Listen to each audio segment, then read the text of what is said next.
In the shadowy corners of the city where danger lurks and secrets hide, there's one man who dares to tread.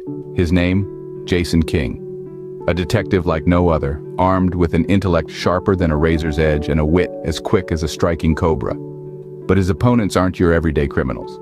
They're masterminds of deception, serial killers who play a deadly game of cat and mouse. In a world where the line between good and evil blurs, Jason King stands steadfast.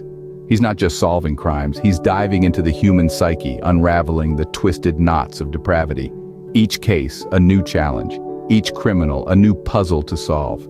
In the relentless pursuit of justice, will the hunter become the hunted? Stay tuned as Jason King takes you on a thrilling journey into the heart of darkness. In the heart of Indiana, a seemingly successful businessman concealed a dark secret in the woods behind his estate. This man, Herb Baumeister, would become one of the most notorious serial killers in Indiana's history. But who was he really? And how did this suburban father become a murderer? Herb Baumeister was born in 1947 into a middle-class family. Even in his early years, those around him noticed something was off. Despite his intelligence, he exhibited strange behavior that often isolated him from his peers. His teachers reported erratic conduct and he was diagnosed with schizophrenia, though he never received treatment. After high school, Baumeister attended Indiana University, but dropped out and enlisted in the Army. It was during this time that he met Juliana Sater, who would become his wife. Together, they had 3 children and seemed to live an idyllic suburban life.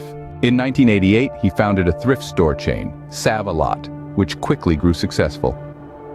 This allowed him to purchase a sprawling estate, Fox Hollow Farm, complete with a mansion and acres of woodland.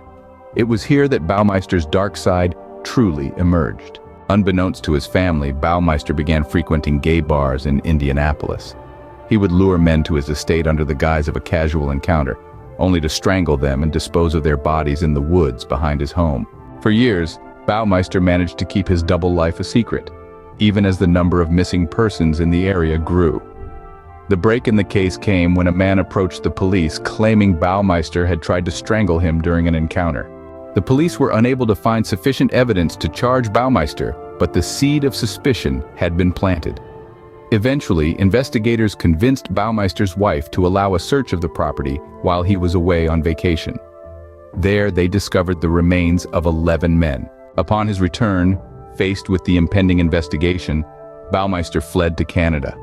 It was there, in a park in Ontario, that he took his own life, leaving behind a note that made no mention of his crimes, instead citing failing business and marital problems.